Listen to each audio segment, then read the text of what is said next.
Hello guys, and welcome to another episode of Is It Worth It, the series where I share my review and my opinion for different video games that I have experienced. Today's video is about the popular jelly beans of August, and that is Fall Guys Ultimate Knockout.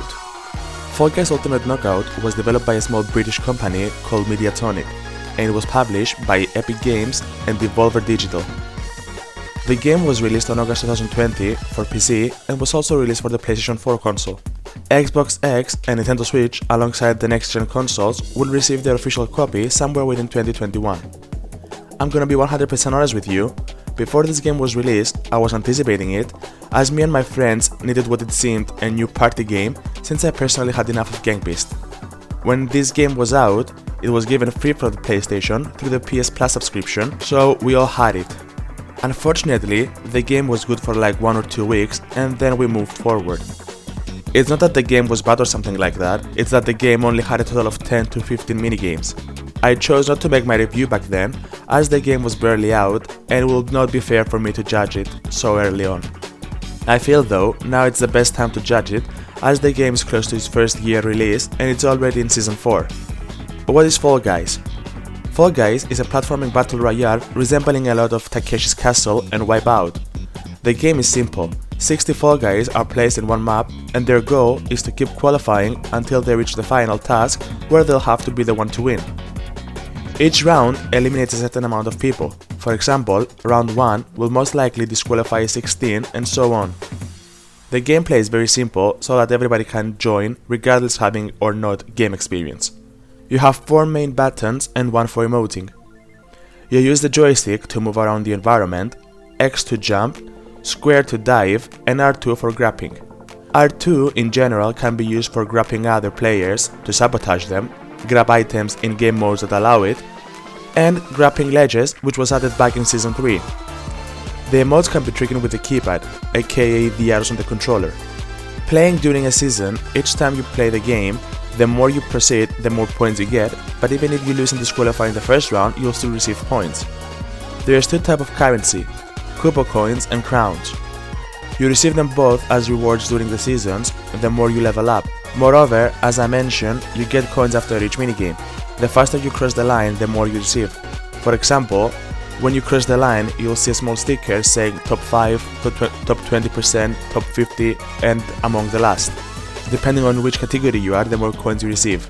Crowns, on the other hand, are harder to get as there are not as many in the season rewards. You can collect them if you manage to win in the finals. This is the reason why everybody is competing, to get that sweet crown. A new link function is completing quest that rewards the players with golden pieces that forge a crown after a specific amount. These quests are very simple and easy to accomplish. Missions like survive 2 rounds or qualify 6 times in any round and so on. None of these quests though will want you to win the finals. They might ask you to reach the finals but not win them. You use this currency for unlockables that are in the store in order to buy customizable options.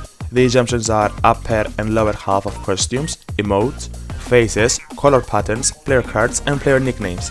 In terms of content, this game took a very impressive turn. It always includes new game modes and copying old ones with a few modifications.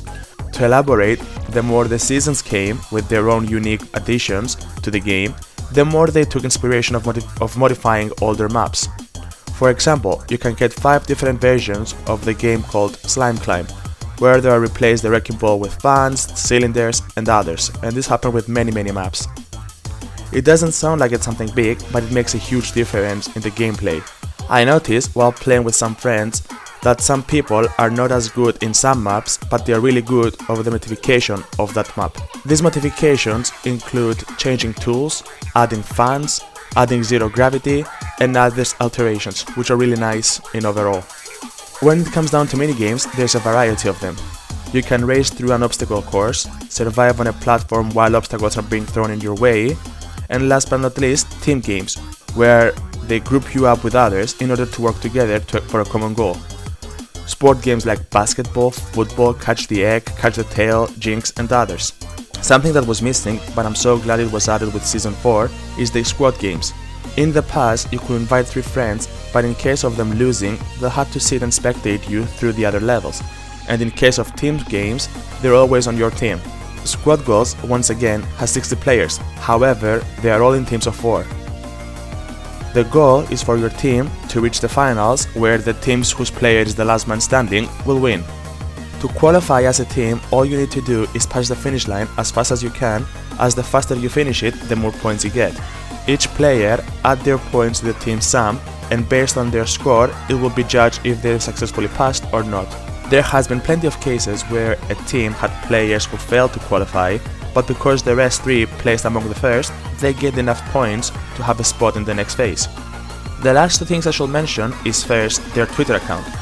Honestly, Fall Guys social media is doing a fantastic job on being active, responding and interacting with the player base. And the second one is the microtransaction, as it offers the players the option to buy coins or skins that include the coins. Personally, I have a lot of coins and I already bought plenty of items. It's easy to collect them, but they also give you the option for you to buy it. In conclusion, Fall Guys Ultimate Knockout is a nice game.